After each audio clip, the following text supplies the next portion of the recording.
শেষ পর্যন্ত কি এই আন্দোলনে যারা নেতৃত্ব দিয়েছে তাদের পিছনে ছিল? থাকলে তো 30টি আসন তারা খয়রাতি করে ভিক্ষা করে পেয়েছে জামাতের কাছ থেকে। কয়টা আসন জিতেছে? তার মানে মানুষ তাদের সাথে ছিল না। রাজনীতিবিদ মানে আমি তোমার দায়িত্ব নিব, কি আমি করে ভোট দাও, আমরা দেশ চালাবো, তোমাদের দায়িত্ব নিব। এটা কোথায় পাইছেন আপনি? করেন আপনার রাজনীতি কোনটা? ডক্টর ইউনূস কে? পারেন না। আমরা পারিনি, কেন পারিনি? কেন পারিনি? কেন পারিনি? এর পিছনে কারা ছিল? কোন শক্তি ছিল? আরে বলেন কোন শক্তি ছিল? বলতে সমস্যা কি? ইউএস, আমেরিকা ছিল। ও আমেরিকা ছিল। এই যে আপনি আপনার নিজের কথার আপনি দাম দিচ্ছেন না। আপনি গণভোটের জন্য হা ভোট দিতে কইলেন, আমরা জনগণ ভোট দিয়ে হা জয়যুক্ত করলাম। এখন আপনি নানান ফন্দি ফিকির করতেছেন, কারণটা কি? নির্বাচন সংবিধান অনুযায়ী হয়েছে, কিন্তু গণভোটের মতো বিষয়টা সংবিধানে নেই। তারপরও এই সরকার গণভোটের আয়োজন করেছে। ধন্যবাদ। এখানে প্রথম কথা হলো যে পান্না ভাই যখন সংবিধানের কথা আনলো, সংবিধান মোতাবেক নির্বাচন হইল। কোন সংবিধান মোতাবেক নির্বাচন হইল? 18 মাস পরে। যে সংবিধানটা আমাদের আছে সেটাই বলা আছে প্রধানমন্ত্রী পদত্যাগ করলে বা সংসদ ভেঙে গেলে, সংসদ যদি ভেঙে যায়, আমি তো ব্যাখ্যা দিলাম ভাই, তারা প্রলোভিত করতে চেয়েছিল, আমাদের চাপের মুখে পরে দিতে বাধ্য হয়েছে। আপনি আমার এই সংবিধানের কথা বলতে হবে। এই সংবিধানে আছে কিনা? এই সংবিধানে বলা আছে যে সংসদ ভেঙে যাওয়ার পর 90 দিনের মধ্যে নির্বাচন, আর কোনো সুযোগ নাই। তারপর যদি ন্যাচারাল প্রাকৃতিক কোনো দুর্যোগের কারণে, প্রাকৃতিক কোনো দুর্যোগ আমাদের হয় নাই, তাহলে 90 দিনের মধ্যে নির্বাচন দেওয়ার কথা। সেই 90 দিন পার হয়ে যাওয়ার, সরি আমি 10 সেকেন্ড আপনার কথার মধ্যে ইন্টারফিয়ার করবো। সরি মানে এই উত্তরটা না দিলেই হচ্ছে না। এখন তারা তো নির্বাচন দিতে চাইছিল না, তাই বলে কোনোদিন নির্বাচন হবে না? আমি বলি এখন কোনোদিন যদি নির্বাচন হয় সে সংবিধানের বাইরে চলে যাবে? বলেন আপনার কথাই ঠিক যে 3 মাসের মধ্যে নির্বাচন হতে হবে। রাখেন, আমার কথা ঠিক তো, বাকিটা আমি বলতেছি। এই সরকার ফ্রম ডে ওয়ান, ইউনূস সরকার বলছে অল্প সংখ্যক ডিসেম্বর 2025-এ নির্বাচন দিব, আর বেশি যদি হয় তাহলে জুন 26-এর মধ্যে নির্বাচন দিব। উনি কি তার কথার বরখেলাপ করছেন? অবশ্যই করেছে। কোথায়? অবশ্যই করেছে। উনি তো কি সমস্যা করেছে? ছোট সমস্যা কোথায় করেছে, বড় সমস্যা কোথায় করেছে? কথা সেটা না তো, উনি তো জুন 26-এর মধ্যে চলে গেছেন। আর আমি টাইম টু টাইম বলে আসছি নির্বাচন হোক কি না হোক উনি চলে না, যাবেন। কিন্তু সংস্কারটা কোথায় হলো? সংস্কার তো হচ্ছে, সংস্কারটাই তো আমরা গণভোটে আনলাম। করেনি কেন সে? তাহলে সে ছোট সমস্যা বড় সমস্যা কেন?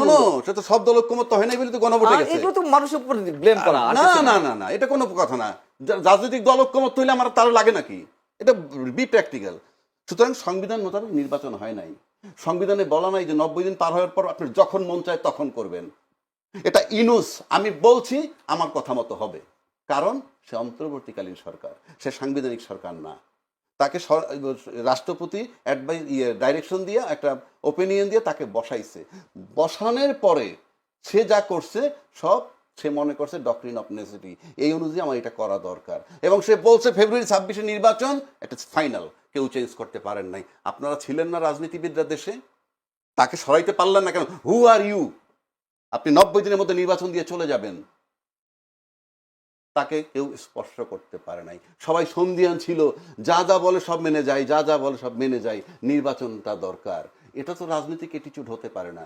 পান্না ভাই যে বললো তারেক রহমান সাহেব বলছে হাতে ভোট দিতে, তাহলে কি জনগণ তার উপরে আস্থা রেখে ভোট দেয় নাই? নাকি সে উপরে জনগণ হায়ার তো ভোটই দেয়নি কেন? আমরা তো রেজাল্ট দেখব। সেই আর আপনি যদি গণভোটের, আমরা তো 2014 না না না, আপনি যদি গণভোটের রেজাল্টটাকে এইভাবে বলেন, তাহলে আপনি ইলেকশনের রেজাল্টটাকে কি বলবেন? আমরা তো রেজাল্টটাকে মেনে নিছি। ওটা তো মানুষ স্বতঃস্ফূর্তভাবে দিয়েছে। আমি কেমনে বলবো? সব তো ভোটই মানুষ হইছে। তো হা না ভোট বোঝেই না ভাই। মানুষ তো বাঙালি জাতীয়তাবাদ বোঝে না, মানুষ তো সংবিধান বোঝে না, মানুষ বাংলাদেশি জাতীয়তাবাদ বোঝে না। 18 বছরের একটা ছেলে, আপনার বাচ্চারা আপনি কলেজে নিয়ে যান, নিয়ে আসেন, ও কি জানে কাকে ভোট দিলে কোন আইনটা কি পাস করতে পারবে? এটা ফাইজলামি। 18 বছরের বাচ্চা, প্রত্যেকের ঘরে 18 বছরের বাচ্চা আছে, তার ছেলে আর মেয়ে, তাদেরকে আমরা কলেজে নিয়ে যাই, কলেজের থেকে নিয়ে আসি। সে কি জানে কার নাম কি, কারে ভোট দিলে কোন আইনটা পাস করবে? আমরা ওই বিতর্কে যখন যাই, কিছুই না। জনগণ হইল একটা খেলার পুতুল, আর রাজনীতিবিদরা কিছুই না। রাজনীতিদের বক্তব্য কি জানেন? রাজনীতিবিদ মানে কি জানেন? বাংলাদেশের কথা বলবো, অন্য দেশের কথা না। কারণ পৃথিবীতে রাজনীতিবিদ পেশা এরকম এই সাবকন্টিনেন্ট ছাড়া উন্নত বিশ্বে কোথাও রাজনীতিবিদ, আমি রাজনীতিবিদ, এই বক্তব্য নাই। আর এখানে রাজনীতিবিদ মানে হচ্ছে কি, তোমার দায়িত্ব আমি নিব। কেন? আপনার কে কইছে? রাজনীতিবিদ মানে আমি তোমার দায়িত্ব নিব, কি আমি করে ভোট দাও, আমরা দেশ চালাবো, তোমাদের দায়িত্ব নিব। এটা কোথায় পাইছেন আপনি? করেন আপনার রাজনীতি। সেজন্য বললাম সংবিধান মোতাবেক নির্বাচন হয় নাই, এবং সংবিধানে অন্তর্বর্তীকালীন সরকার নাই, বহুবার বলছি। সুতরাং ইউনূস সাহেব কোন সংবিধানে চলছেন? অন্তর্বর্তীকালীন সরকারের অন্তর্বর্তীকালীন সংবিধান। এটাকে বুঝতে না পারা, এটাকে এড়াই যেতে না পারাটার ব্যর্থতা ইউনূস সাহেবের কেন? ইউনূস সাহেব তো ওই ঢাল নাই তলোয়ার নাই নিধিরাম সর্দার, কি আছে তার? আমরা রাজনীতিবিদরা কি করছি? আমরা এইটা করছি সেইটা করছি, আমরা কি পারছি কি করতে? আমরা তার কথা বেরিয়ে যেতে পারি নাই। ফেব্রুয়ারি মেনে নিতে হয়েছে, আর তারা ভয় পাইছে যদি এটা মেনে না নেই, যদি আবার উল্টা পাল্টা করে যে আবার যদি নির্বাচন পিছায়। এই আতঙ্ক কেন? এই আতঙ্কটা কেন? এই আতঙ্কটা কেন? এটার মানে হচ্ছে যে ওই যে রাজনীতিতে শেষ কথা বলতে কিছু নাই, এক। 2 নম্বর, you are not loyal to your own words. এই যে আপনি আপনার নিজের কথার আপনি দাম দিচ্ছেন না। আপনি গণভোটের জন্য ভোট দিতে কইলেন, আমরা জনগণ ভোট দিয়ে জয়যুক্ত করলাম। এখন আপনি নানান ফন্দে ফিকির করতেছেন। কারণটা কি? কি কারণে? আমি যেহেতু সংবিধানের বাইরে, সুতরাং ডাবল ওথ হবে। ডাবল ওথ হবে, প্রেসিডেন্টের যে আইনটা করছে সেই আপনি এখন বাতিল করে, ওর আলোকে গণভোট হয়ে গেছে। গণভোট হয়ে গেছে, ও তো নিয়ে নিছে, ইয়ে বিএনপি নেয় নাই, অন্যরা তো নিছে। তা আপনি নেন নাই, কেন নেন নাই? সেটা তো আপনার ব্যাপার। আর ওই আইনটা অকার্যকর হয়ে গেছে, যেহেতু ওই আইনের ফসল উঠে গেছে। সুতরাং সেই কারণে আমি বলতেছি, আরেকটা জিনিস আপনি লক্ষ্য করে দেখেন, আমরা যে সরকারে এত কথা বলি, এই সরকার অনেক কিছু। আপনি দেখেন তো, ইউনূস সরকারের উপদেষ্টা এই সরকারের মন্ত্রী আছে না একজন? ইউনূস সরকারের অ্যাটর্নি জেনারেল এই সরকারের আইনমন্ত্রী আছে না? তারপর কি আছে? বিএনপি এবং 3 বাহিনীর রাষ্ট্রপতিকে শেল্টার দিচ্ছে। রাষ্ট্রপতি তার নিজের ইন্টারভিউতে বলছে যে তাই হয়, তাহলে আপনি এই সমস্ত অধ্যাদেশে সই করলেন কেন? না দিলে কি তো, আপনি তো সরানো যায় নাই। অস্ত্রের মুখে দিচ্ছে। কোন অস্ত্রটা ধরলো কি? তার শেল্টারই তো দিছে বিএনপি আর আর্মি, এটা সে 3 বাহিনী। এটা উনি তার ইন্টারভিউতে বলছেন। 3 নম্বর, উনি একটা কথা বলছেন কি, আমি আমার সংবিধান রক্ষা করার জন্য জীবন দিয়ে দিব। আদৌ কি উনি জীবন দিছেন? ওনার যে গণভবনের দরবার হল থেকে বঙ্গবন্ধুর ছবি ছড়াই ফেললো, সংবিধানের চাইরের ক মোতাবেক রাষ্ট্র সমস্ত জায়গায়, সরকারি আধা সরকারি সব জায়গায় বঙ্গবন্ধুর ছবি ঝুলন্ত থাকতে হবে। তো উনি কি সেই ছবিটা রাখছে? কই? উনি নিজেই তো বঙ্গভবনে বসে সংবিধান ভায়োলেট করতেছেন। খালি সংবিধানের দোহাই দেন। এই এক সংবিধানের দোহাই দিয়েই কিন্তু হাসিনা স্বৈরাচার হয়েছে। জি, আমি একটু যেতে চাই। আমার কাছে খুবই কম সময়, 2 মিনিট সময় পাবেন মঞ্জুরুল আলম পান্না, আর 2 মিনিট সময় পাবেন আমাদের। প্রশ্ন করবেন নাকি? আমি একটু বলতে চান আর নতুন প্রশ্ন যাব কিনা যদি? আচ্ছা, আমার নতুন প্রশ্ন গিয়ে আর টাইম ওয়েস্ট করে লাভ নেই। বিষয় হচ্ছে কি, এই বিতর্কগুলো চলতেই থাকবে জয়নুল, এটাই যার মতো করে ব্যাখ্যা করা হবে। রাজ্জাক ভাই বললেন যে হু ইজ ডক্টর ইউনূস, তিনি যা বলেছেন তাই করেছেন। আমার কথা হচ্ছে তাই, হু ইজ ডক্টর ইউনূস? হ্যাঁ, সেটাই তো। আর কি এমন ক্ষমতা? ওই ক্ষমতা কি ছিল? রাজ্জাক ভাই নিজেই, রাজ্জাক ভাই প্লিজ অ্যানসার দেন। ডক্টর ইউনূস কে?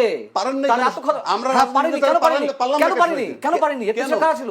কোন শক্তি ছিল? বলেন, কোন শক্তি ছিল বলতে সমস্যা? ইউএস, আমেরিকা ছিল, আমেরিকা ছিল, পাকিস্তান, যদি আমি কিন্তু তুরস্ক ছিল। আমি জীবন এই টক শোতে এসে ওনারা জিজ্ঞেস করেন, আমি যেটা দেখি না ওইটা বলি না। আচ্ছা,